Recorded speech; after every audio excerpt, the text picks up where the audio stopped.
Good to go. Yeah. Simon was a fast start by your side tonight, but then DJ kind of just got cooking. How do you sum up the performance this evening? You got it. No. Certain areas we wanted to make sure that we're a little bit better at tonight than we were in the Tasmanian game.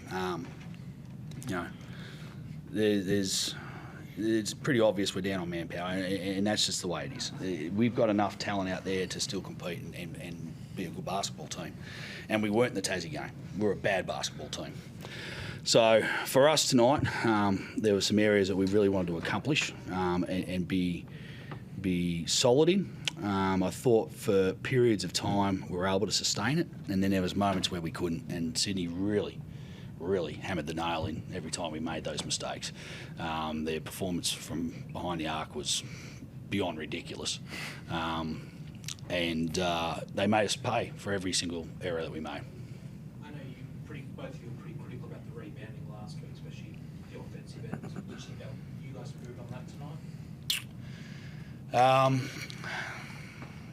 15 boards. Yeah, look, I mean, sometimes you get out-athleted in their very, very athletic front line, and you know, I thought they beat us a couple of times there, but when the ball's going through the hole at the rate that it did, there's probably not as many second shot opportunities that Tassie had. So I thought we were a little bit better there. Yeah, I thought we were a little more competitive in that area. We still lost the rebound count, and that's we were number one rebounding team in the league, and now we've got to be able to, with smaller bodies, find a way to continue to compete on the boards. Not sure we're quite there tonight. Mitch was hard on himself the other day.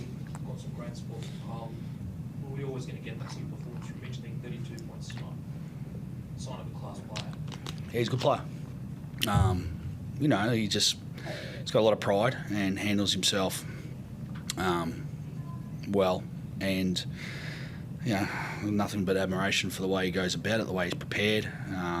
He's had a really rough introduction to the season. He's continued to look after his body. He's been exceptional in his preparation, and he's had to, he's been good at getting more rest as well. He was exceptional tonight. But yeah, we need some mates.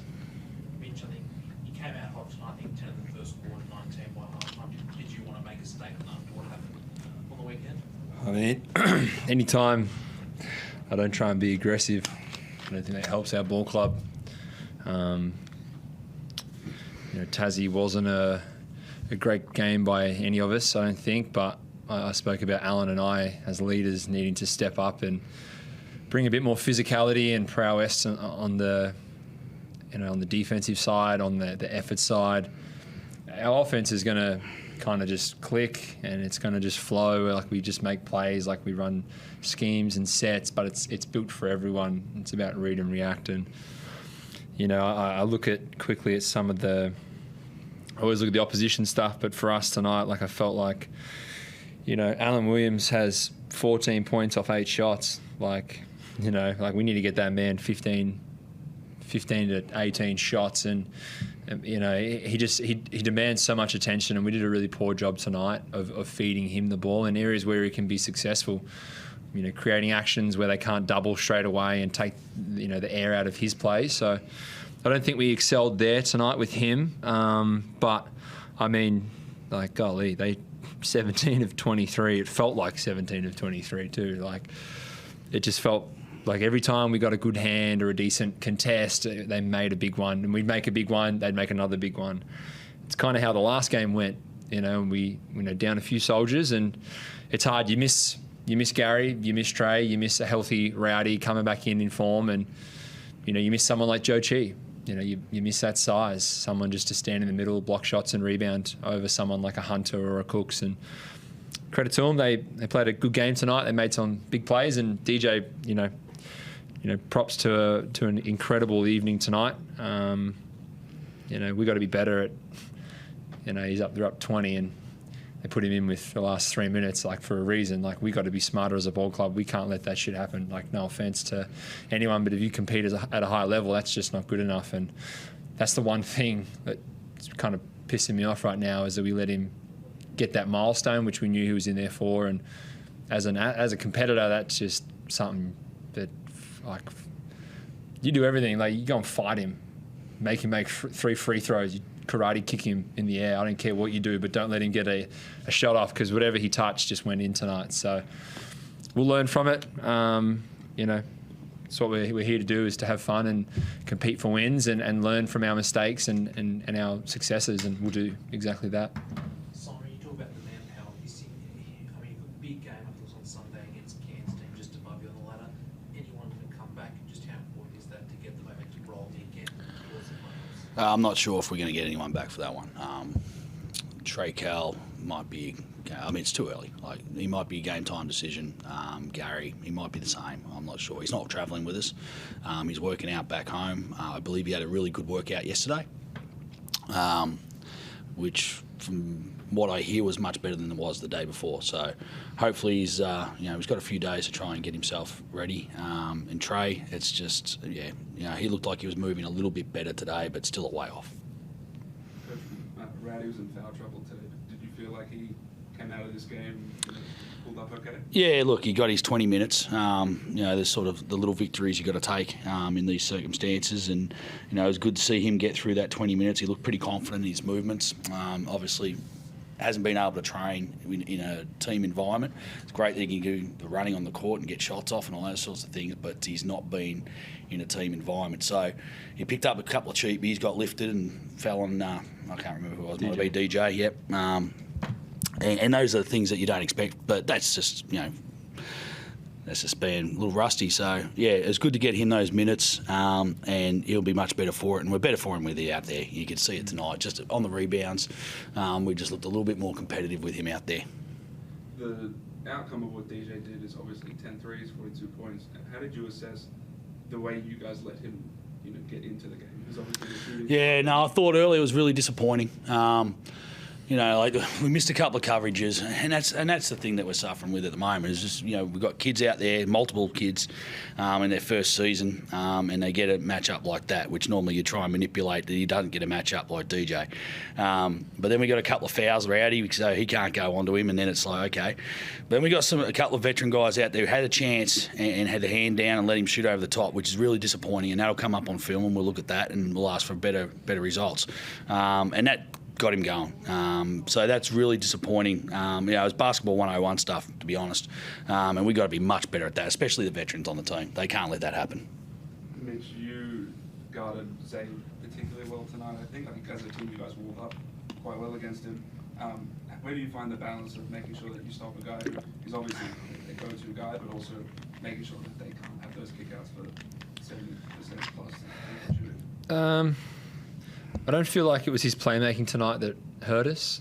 I feel like it was more of the slice action and the away, like the staggers action. You curl Justin Simon, run DJ off a pick, and he's just shooting wide open threes pretty much. And we need to do a better job of that. But I think anytime you get a marquee player matchup, it's always exciting. I know Homicide's been pumping this shit up for 7 years. It feels like. Every day I open my Instagram and I've been tagged by Homicide, so I'm gonna have to block him or something. I'm getting sick of getting tagged. But it's great.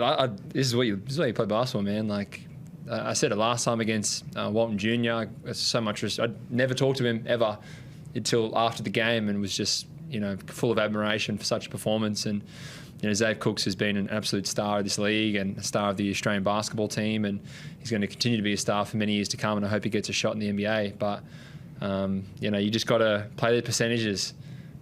Like, he's a great player. He's going to make plays. Like, you keep him a little more left. We talk about the 6 feet rule for Zave, and he's looking at the numbers, there was like 90-something% of his finishes and a right hand dominant, in that 6 foot area. Like, if we can make him shoot floaters outside 6 feet, his percentages drop dramatically.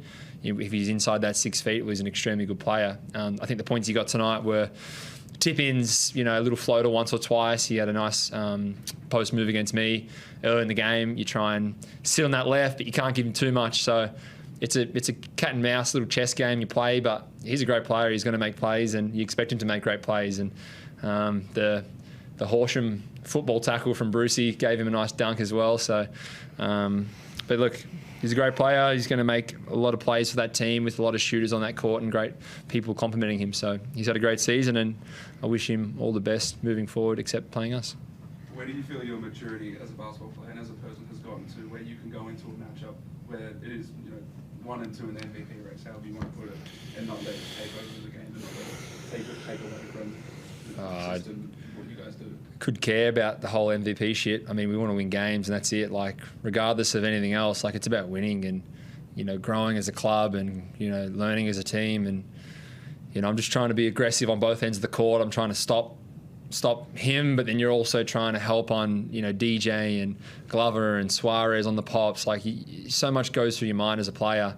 You've got to think 7, 8, 9, 10 things all at the same time pretty much. And it's forever changing very quickly. And yeah, I don't know. It's the kind of thing that you got to grow into. It takes getting your ass kicked a lot to understand, like, okay, I need to just play the percentages and play them well. And if I do that and I be solid, you've got to be prepared physically and mentally because he's going to play good minutes. He's going to get good rest with Quatnoy playing good minutes as well. So, I didn't really get as many breaks tonight, and you suck and win with a stitch and a sore head because it's hot, and he runs in fresh and you're like, oh, geez, like, can't he just stay off a bit longer? It's fun. Like, it's basketball. We just out there to compete and enjoy the process of winning, losing and learning. Simon, last one from me. Every game seemingly matters, not just for your team, but for every team. It doesn't sound like you're going to get a lot of guys back for the next game. What are your concern levels like, knowing that every game has that level of importance and then that top 6 is tight? Yeah, well, I go back to our pre-season. We didn't have one. No Creek, no Brockhoff, no imports, etc., etc. No Joe Chi. Then we thought, well, all right, we'll get one in at the FIBA break. We get a COVID breakout. Joe Chi goes to China. We lose a couple of guys in the New Zealand team. So we're like, okay, we'll keep progressing and thinking, when are we going to get this opportunity to get our team together and train, which we haven't done for weeks, and it shows. But after the Cairns game, we get 7-day stretch, and that's where I feel like as a group we can really sort of get together and all have like almost like a mini camp for us, which we just haven't had the opportunity to put together this year. And that'll be, and that's not foregoing, we're not looking past the Cairns game. I feel like that's certainly a gettable game. But I feel like we'll have our full squad at that point. I don't know what's going on in China at the moment. I know things are bad, but I know there was contact with Joe in the last 24 hours, so hopefully we can even make something happen there. We don't know. But, that's going to be a really important period for us. If we can get through there unscathed, get some return bodies, get together on the floor, really work on the defensive end, which obviously needs a lot of attention right now, get some competitive and combative training sessions, which, as I said, we just haven't had for weeks because of numbers and also the schedule. So it'd be a good week for us there, and then and then we'll just tackle what comes forward after that. You're all good boys. Thanks. Thank you. Thanks, guys. Thanks very much.